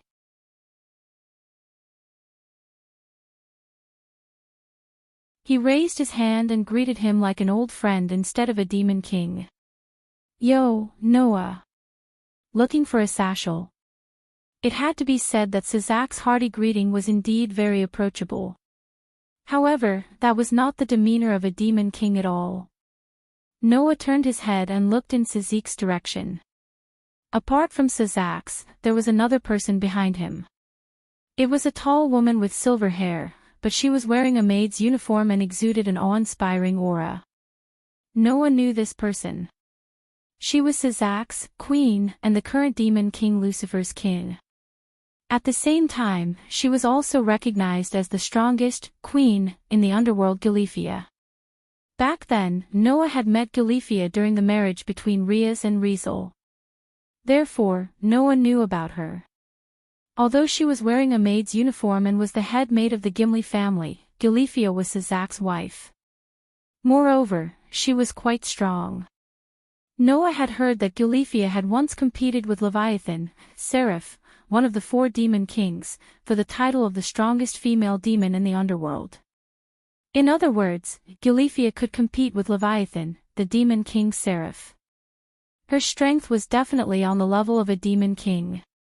Noah hadn't seen Gilifia for a long time. As soon as Noah saw Gilifia, he immediately had a strange feeling. His eyes were fixed on Gilifia, and he didn't shift his gaze away. Both Sizak and Gilifia were stunned by this. Lord Noah. Gilifia frowned subtly, as if she found it unnatural. Excuse me, did I do something rude? I say, Noah, don't tell me you've taken a liking to Gilifia. Sizak was even more whimsical. His expression was a little strange, and then he became excited. No. Gilifia can't. Gilifia can't. Lord Sizak. Gilifia's furrowed brows relaxed, and she spoke helplessly and sternly. Please don't say such strange things. That's not what a demon king Lucifer should do. But. Sizak was a little conflicted. Noah is my good friend and Laia's fiancé. You're my wife. If Noah takes a liking to you, I'll be very troubled. His wife being taken a liking to another man, and that man was his good friend and sister's fiancé. That's just a little troubling. If it was another man, it was possible that they would break off all relations, right? Lord Sizak. Gilifia was about to teach him a lesson. However, Noah suddenly spoke at that moment. Gilifia, if I remember correctly, your surname is Lucifergus, right? Noah's sudden question stunned both Sizak and Gilifia once more. However, Gilifia quickly reacted. Although she was puzzled as to why Noah would ask such a question, she answered honestly. Yes, my full name is Gilifia Lucifergus. Noah's eyes suddenly flickered. Lucifergus. That surname was quite famous in the demonic world. It wasn't because it was the surname of the most powerful queen, but because it was a famous pure-blooded demonic family. Lucifergus wasn't one of the 72-pillar demonic families, but a famous demonic family outside of the 72-pillar demonic families. This family had served the demon king Lucifer for generations, and they were famous for it. However, Gilifia was the only one left in the family. This was because the one it served was not the current demon king Lucifer, but the previous demon king Lucifer. In other words, Lucifergus was a pure-blooded demonic family of the former demon king.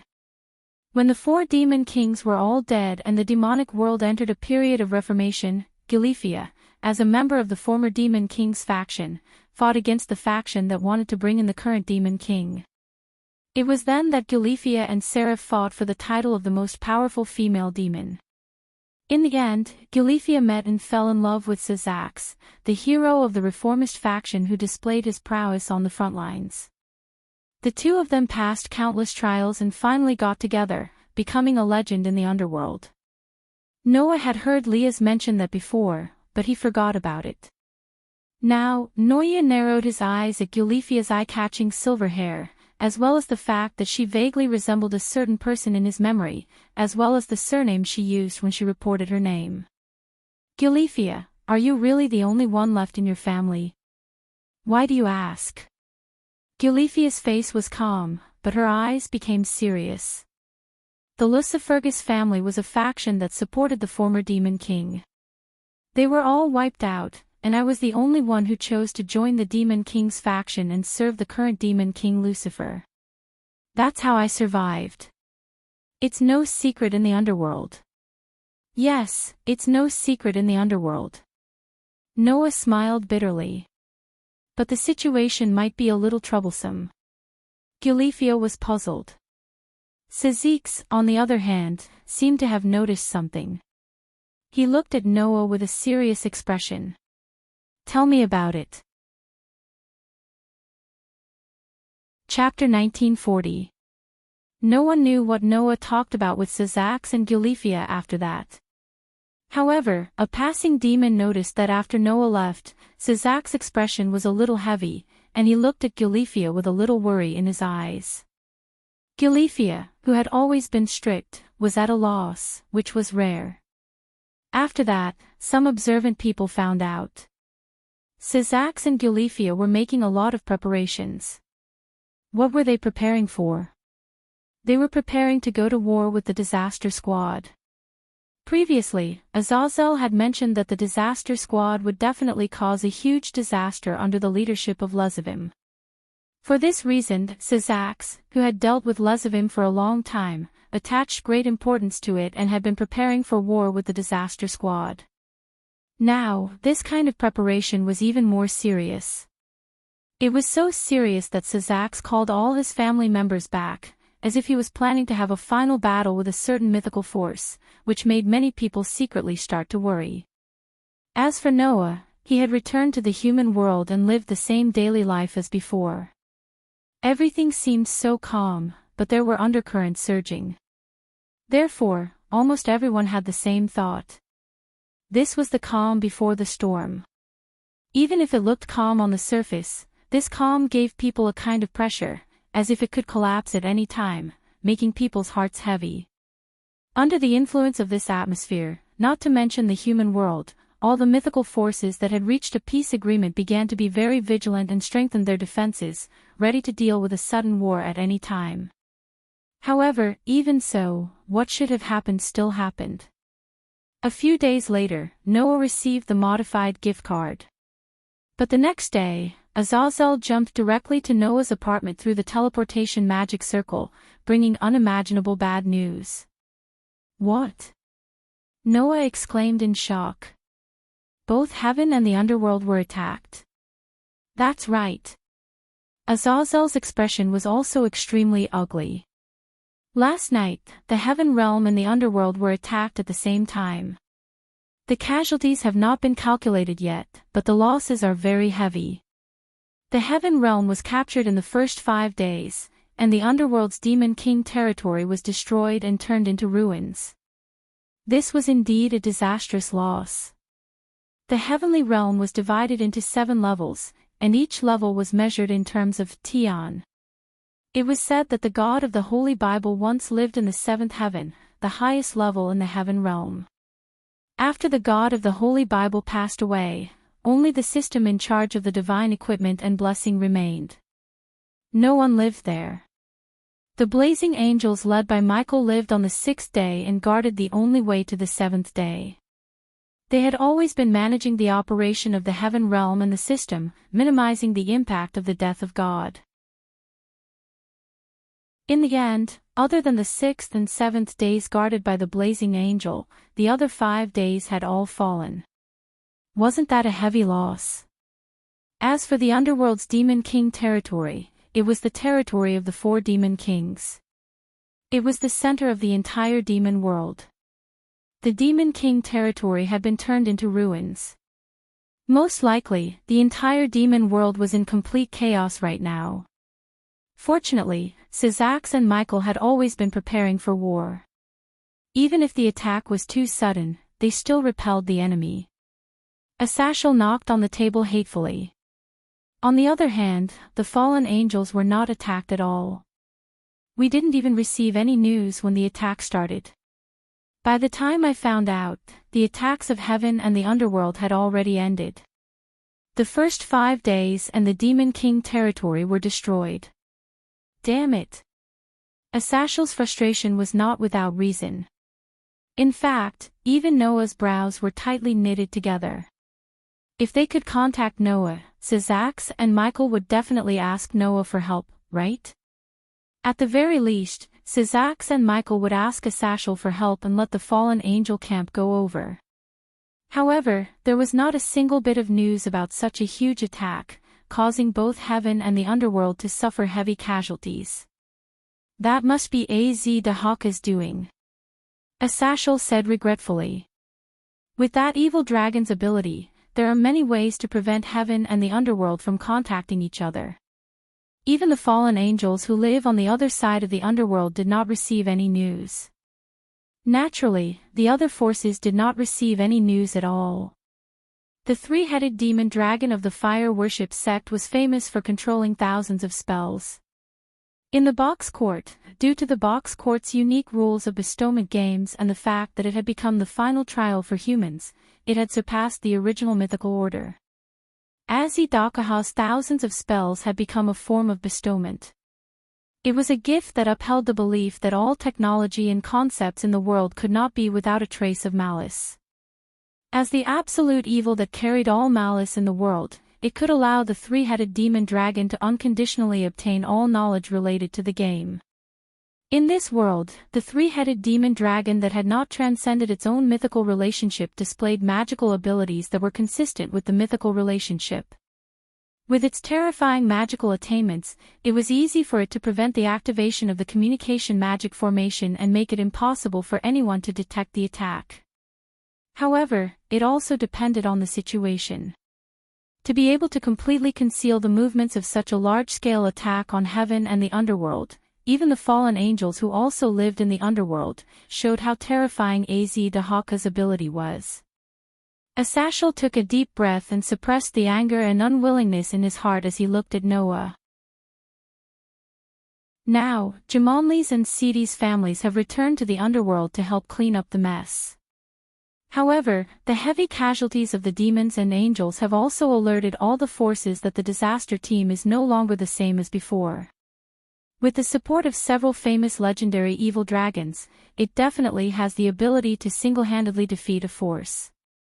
So, in order to avoid being defeated one by one, it's time for all of you to take action. Noah continued Asashel's words. Based on your style, you should have begun to gather the main gods of the various mythical forces and prepare to gather together to formulate a battle strategy, right? After all, I don't have a good temper to not fight back after being beaten. Asashel looked at Noah closely. For this, I also want to ask you to take action.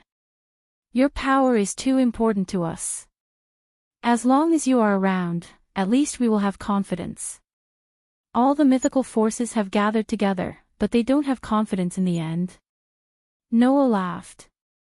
If this were to spread, it would definitely be a joke, right? This also proves that the enemy is so difficult to deal with. Asashel laughed bitterly. And if we can have the power of a god slayer that is absolutely invincible, I think no matter who it is, they will have confidence, right? With that said, Asashel glanced to the side.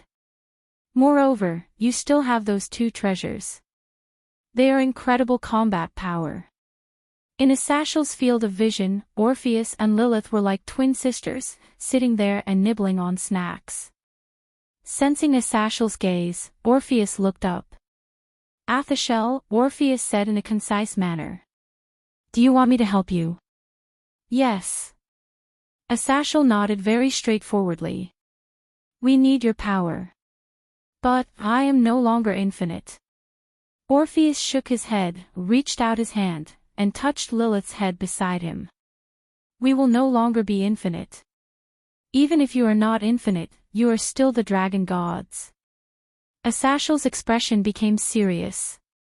Even if you are not invincible, you are still the strongest. At least, no one will doubt this. Orpheus pondered for a moment before saying, That's right. If Noah goes, then I will go. Just as Orpheus expressed his stance, Lilith also tilted her head and said so. Same for Lilith. Looking at the two most powerful dragon gods, Asashel felt a sense of helplessness in his heart. In the past, the extraordinary dragon god who did not intervene in the affairs of the world and had been quietly watching the development of the world and never intervening was no longer there. Whether it was Orpheus or Lilith, now, they only belonged to one person. They belonged to Noah alone. In this regard, Asashel only sighed and did not find it strange. Because this person who had Orpheus and Lilith was even more against the rules than the infinite dragon god who was once invincible in the world. Under Asashel's gaze, Noah closed his eyes and stood up after a while. Let's go. Chapter 1941. Just like the last time, the representatives of the major mythical organizations would gather in the underworld to discuss the matter of Lezavim and the evil dragon army. Last time, the main gods of the various mythical organizations did not come in person because they were worried that the existence of the god Slayer would attack them. Apart from Northern Europe, Greece, India, and Mount Meru, the other mythical organizations only sent representatives. This time, the various mythological forces had already reached an agreement, and with the god Slayer himself as a deterrent, no one was worried that they would be put in a disadvantageous position. All the main gods of the mythological forces had come personally and gathered in the underworld. However, the underworld demon king's territory had been destroyed and turned into ruins. The major mythical organizations naturally could not gather there for a meeting. Therefore, this meeting was decided to be held in the Gimli territory, which had a good relationship with the god Slayer. The Gimli family would personally provide the venue and be responsible for the reception. When Noah brought Orpheus and Lilith here, Asashel did not let him go directly to the meeting place. Instead, he brought him into a private room. Here, the four demon kings, Sizax, Achuka, Seraphil, and Philibium, gathered together and sat around a table, seemingly discussing something. Noah immediately attracted everyone's attention as soon as he entered. Little Noah is here. Seraphil waved at Noah enthusiastically. Long time no see. Long time no see, Noah. Achuka also greeted him with a smile on her coquettish face. Although we were also present at the last meeting of the major organizations, it became your home ground. We didn't even have the chance to greet you properly. Since then, my workload has increased. Philibium seemed to be in low spirits. Fortunately, I still have reliable dependents. Otherwise, if I continue to work like this, I will definitely die. However, Asashel is the busiest one. We are only in charge of the aftermath. He went to the various mythical organizations to discuss the peace process, Sizax said with a smile. Therefore, the biggest contributor should be Asashel. I'm just in charge of the labor. The one with the biggest contribution is here. Asashel patted Noah's shoulder. Without Noah, the negotiation wouldn't have gone so smoothly. If that was the case, we would have suffered unimaginable hardships. Now, we can be considered very lucky to be able to solve the problem just by running around. That's right, that's right. The 4 demon kings immediately nodded. Noah is the one with the greatest contribution.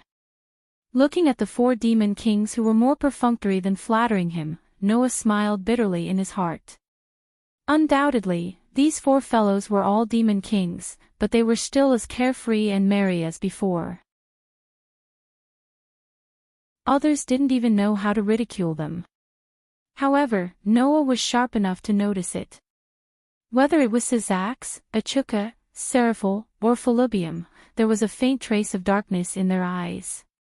It was an expression of anger and unwillingness to accept the fact that the demon lord territory had been completely destroyed. Under such circumstances, Noah was not fooled by the superficial skills of the 4 demon kings, and went straight to the point. Looking at you guys, your losses are really heavy. The smiles on the faces of the 4 demon kings immediately faded little by little. The losses are indeed heavy, Sizax said as calmly as he could. Not only did the demon lord territory turn into ruins, but the demons who went to the front line also suffered heavy casualties. It's a serious loss for the entire demon realm. However, fortunately, our previous preparations were not in vain. At least we reacted in time when the attack began, and allowed the ordinary residents to take refuge and evacuate. Achuka sighed. Otherwise, I'm afraid even the ordinary residents would have suffered, right? Now, the residents of the demon lord territory have been scattered to the territories of various pure-blooded demon families for temporary shelter. Felibium's voice was still as weak as ever. The land of the underworld is big enough, so there's no need to worry about this. The problem is that if such an attack happens again, we may really have no way to deal with it. How can the mass of calamity be so evil? Tears welled up in Seraphil's eyes. Undoubtedly, no one has done anything bad, but they still have to suffer such a disaster. The atmosphere began to become a little heavy. Obviously, the destruction of the demon lord territory had not only caused the demon realm to become chaotic, but it had also affected many people. Although Sizax, Achuka, Seraphil, and Felibium had different reactions, they were still brooding over the mass of calamity's attack. Currently, we're doing our best to analyze the tactic that Az-Dahaka used on the day of the attack to cut off the communication between the various forces and conceal the movement of the attack. Achuka unfolded an intricate magic array in her hands, and all kinds of mysterious characters jumped on it like data. I believe that it won't be long before this tactic is completely analyzed, and this kind of thing won't be allowed to happen a second time. However, Az-Dahaka is the legendary evil dragon who has mastered thousands of types of magic. No one can be sure that he doesn't have a second similar tactic. Felibium continued Achuka's words. So, while Achuka is responsible for the technical analysis, we're also building a new communication tactic. Once it's successful, even if Az-Dahaka uses a similar tactic, it won't work. Felibium's words made Azathiel breathe a sigh of relief. Felibium always looked like she was afraid of trouble and was weak, but this demon lord was an expert in military matters. The demon lord's contribution in successfully repelling the mass of calamity was probably the greatest. The 4 demon lords all had their own areas of expertise. Achuka was technical. Seraphil was diplomatic. Felibium was military. Sizax, on the other hand, was in charge of all miscellaneous matters other than technology, diplomacy, and military affairs. Therefore, in the past, when discussing important matters, Noah would talk to Sizax face to face instead of the other demon kings. Since Felibium said so, there should be no problem with this new communication method. After all, being able to maintain communication would give them the most advantageous situation on the battlefield. As a military expert, Felibium knew this best and would definitely be able to make perfect preparations. So, who are the attackers? Noah looked at the 4 demon lords. The heavens and the underworld were attacked at the same time. This proves that the mass of calamity has split into 2, right? The four demon lords immediately looked at each other. The ones who attacked the underworld were the evil dragon army led by Azdahaka, Glendale, and Nidhogg. Sizax answered Noah's question. The ones who attacked the heavens were the evil dragon army led by Apophis and Radon. The evil dragon army. Azathiel's expression was somewhat unpleasant. That bastard Lilin, did he abuse the power of the Holy Grail and transform a large number of evil dragons? And forget about those evil dragon minions, the three-headed evil dragon, the violent evil dragon, and the gluttonous evil dragon can continue to revive even if they are defeated. Seraphil said angrily. Especially that gluttonous evil dragon. It said something about my soft skin and tender flesh must be delicious. It kept drooling and trying to get close to me, but I can't kill it. It's so infuriating. Didn't I also get targeted by that violent evil dragon? Felubium said with a sigh. As soon as it heard that I was a demon lord, that evil dragon called Glendale kept rushing towards me. Even when it was attacked by my kin, it still rushed towards me as if nothing had happened. It's really unflattering. What about Azdahaka? Noah asked the question he was most concerned about. Who's dealing with Azdahaka? Both Sizax and Ichuka looked over at the same time. It can't be. Azathiel was shocked. The two of you are attacking together. Sizax and Ichuka were surpassers who could be ranked among the top 10 in the world. If one were to look at the dragon's level, they would be at least 2 heavenly dragon levels. Sizax and Ichuka actually attacked together to deal with Azdahaka? We didn't use our full strength. Ichuka shook her head. But we can also feel that Azdahaka didn't use his full strength either. I heard that the clone Kuvok who is as famous as Azdahaka seems to have reached the heavenly dragon level, right? Sizax's expression became serious. Perhaps that new moon dark dragon isn't the only evil dragon that has reached the heavenly dragon level. Azathiel held his breath. As for Noah, his eyes flickered, and he fell into deep thought. Azdahaka. Not only did it block the movements of the heavenly realm and the underworld, it even forced Sizax and Ichuka to attack. Even if the three parties didn't use their full strength, it was already shocking enough. Although it couldn't be compared to absolute evil in the box court, this mystic dragon wasn't someone to be trifled with either. No matter what, you've all worked very hard, Noah said suddenly. We'll talk about the rest at the meeting. Sizax, Ichuka, Seraphil, and Felubium all nodded heavily. All right, the meeting should begin. Azathiel clapped his hands as if he wanted to wave away the heavy atmosphere. Let's go. This time, Noah nodded and walked to the meeting place with Sizax, Ichuka, Seraphil, Felubium, and Azathiel.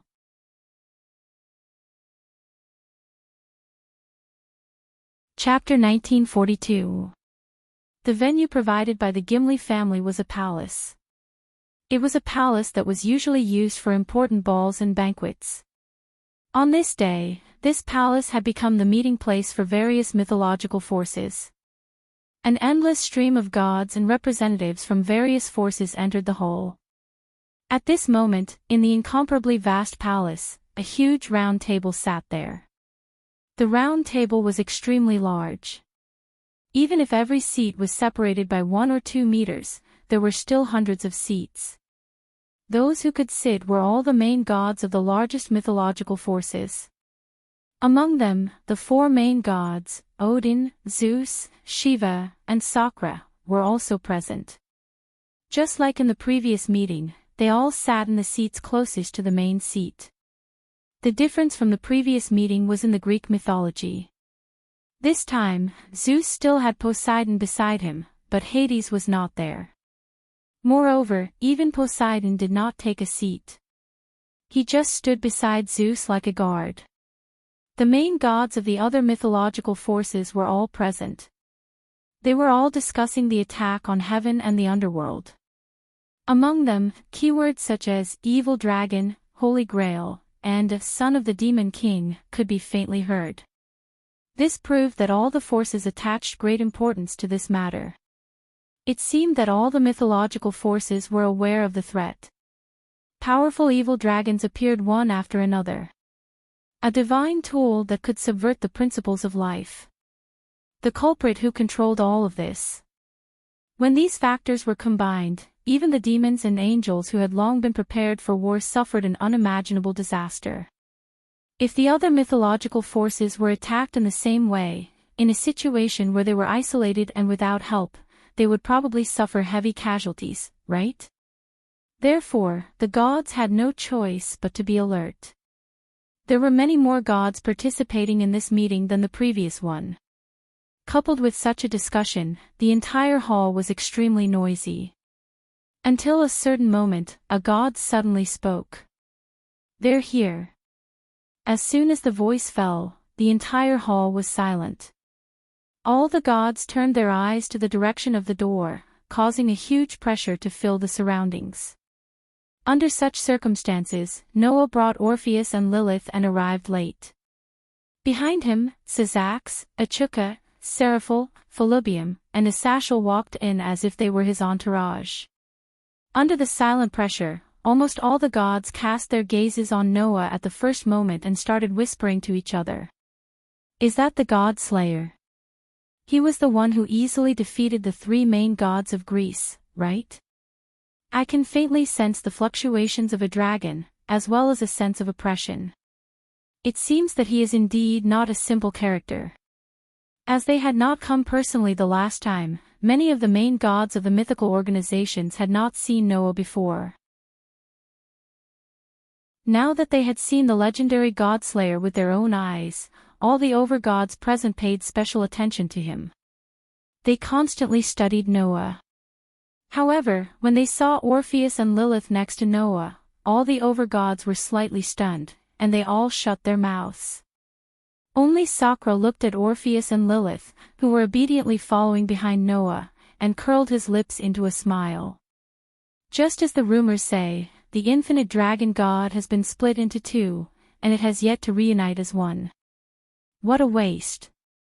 The originally invincible dragon god has become like this. It really makes one unable to laugh even if one wanted to. Just like before, Sakra's words were so nasty that one could not help but feel angry.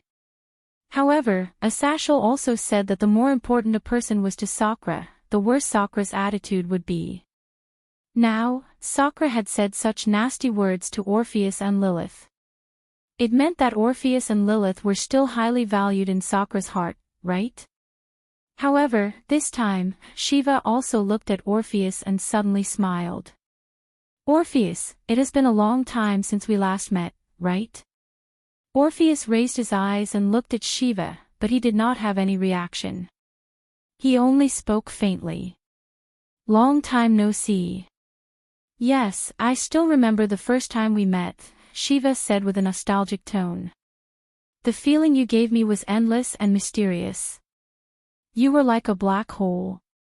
You could die if you touched it. There was no limit. Looking at you like that, I felt powerless. You've the infinite dragon god, the true red dragon god emperor, and the god slayer can also be counted as one who can make me feel powerless." Saying that, Shiva shook his head in pity. "It's a pity. Although you're still powerful, you're no longer as suffocating as before. Since your other half is by your side, why don't you return to being limitless, to being invincible?" Hearing that, Orpheus fell silent. At this time, Lilith raised her head and looked at Shiva. She said, "Don't worry, Shiva. You are not Lilith's match." This sentence made Shiva choke. Yes. Even if his power had greatly decreased, Shiva was still not Orpheus and Lilith's match.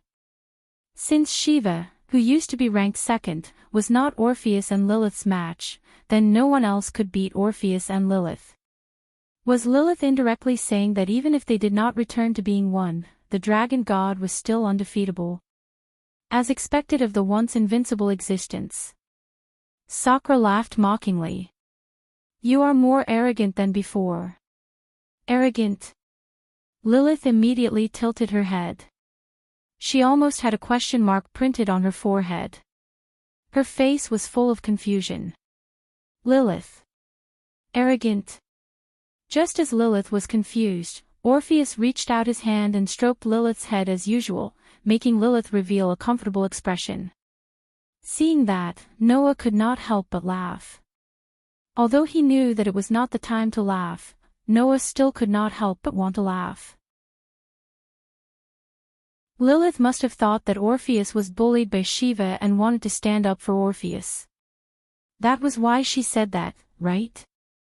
In the end, Lord Dragon God's pure and innocent thoughts were mistaken by Shiva and Sakra as Lilith, telling them that even if they did not return to being one, they were still not his match. In the end, they had nothing to say. It really made people want to laugh. However, it had to be said that Lilith's unintentional words did help Orpheus vent his anger.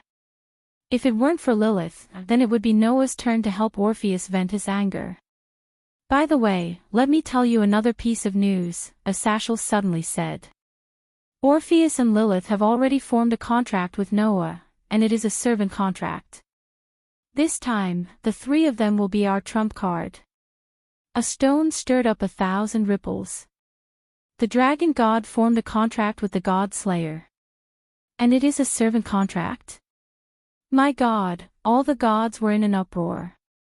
Even Shiva's and Sakra's pupils shrunk slightly as their gazes returned to Noah. This person had done something that made even the gods feel powerless. The god slayer and the infinite dragon god. Even Odin laughed bitterly. The first and second place actually formed a contract. This is something that cannot be laughed at, right? Little brother, you are really good. Zeus laughed heartily. He did not have any negative emotions from being bullied by Noah. Even the infinite dragon god was subdued. Then it is not embarrassing for us three brothers to lose to you. The other main gods also began to look at Noah as if they wanted to get to know Noah again. They even looked at each other. And this effect was what Asashel wanted. With the power of the god slayer and the two dragon gods, our chances of winning against the disaster squad are much higher. Asashel looked around at the gods. So, I suggest that this meeting should be the same as the previous one and be led by the god slayer. Does anyone have any objections? Did anyone have any objections? Of course, no one had any objections. Not to mention that Noah was the suppressive force of the various forces, just based on the current situation. If anyone from the myth faction were to take the seat, the other myths faction would not be convinced. Since that was the case, the only person who could make all the Shura gods willingly give up their seats was Noah. I have no objections. Odin stroked his long beard and was the first to express his opinion. I have no objections either. Zeus followed, as if he did not care about being bullied by Noah last time. He did not hesitate at all. You do have the qualifications. Shiva nodded. Sakra just snorted softly, silently expressing his agreement. Seeing that Odin, Zeus, Shiva, and Sakra had all agreed, the other main gods looked at each other and finally could only nod. So, Noah became the leader of all the myths faction. Needless to say, this was definitely the first time in history. Noah was not pretentious. He led Orpheus and Lilith straight to the seat of the chief and sat down directly. Then, Sazax, Achuka, Seraph, Philibium, and Asashel sat down one after another. Because the heavenly realm's losses were much more serious than expected, Michael could not leave for the time being and was absent from this meeting. I said that no matter what the final decision is, the heavenly realm will support it. Asashel made such an opening statement. Then, the meeting of the gods begins.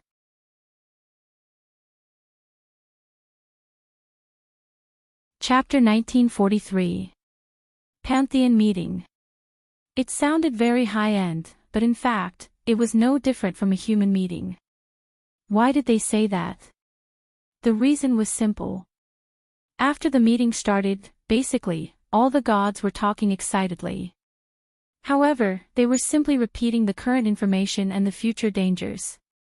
Heaven and the underworld were attacked at the same time and almost fell. This proves that the opponent has the ability to take down a mythical force. We have to be careful. Nonsense. If it's just an ordinary attack, there's nothing to be afraid of.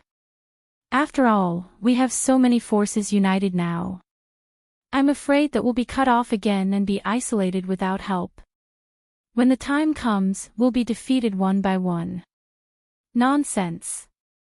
The most important thing now is to think of a way to get us through the current crisis. Nonsense. If we can find the headquarters of the group of disasters, then we can take the initiative and directly attack and destroy them. Nonsense. The enemy only relies on the evil dragons. No matter if it's the legendary evil dragons resurrected by the Holy Grail or the mass-produced evil dragons transformed by the Holy Grail, they are the main force of the enemy. If we can solve the danger of the evil dragons, then the enemy has nothing to be afraid of.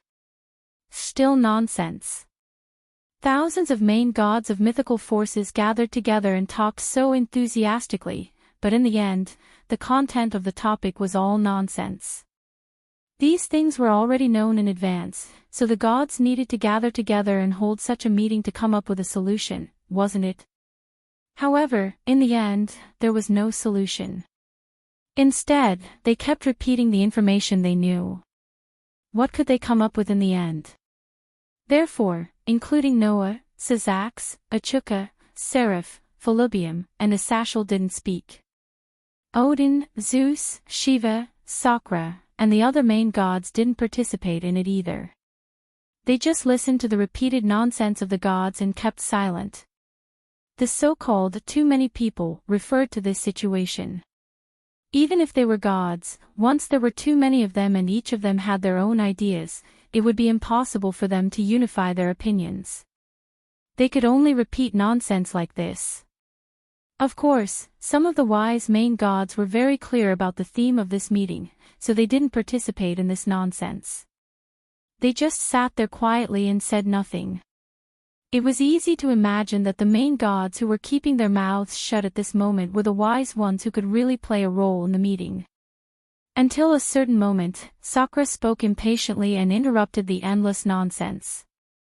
"All right, demons, it's time for you to play your role."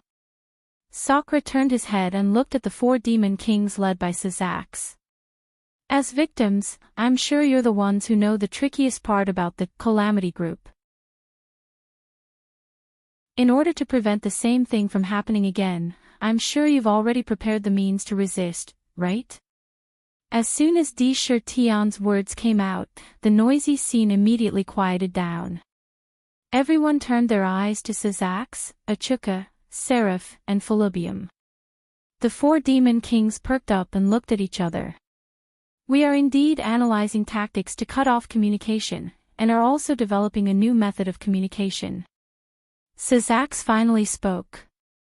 "So, the danger of being isolated and attacked separately should be reduced by a lot." "Very good." Odin laughed. "Finally, we've heard some useful information. It's just that the enemy's means are not to be underestimated," Azazel said. "Let's not talk about the 3-headed demonic dragon Az-Dahaka who has mastered thousands of spells. Even the guardian dragon Ladin, who is rumored to be the guardian of the golden apple, is in the enemy's camp.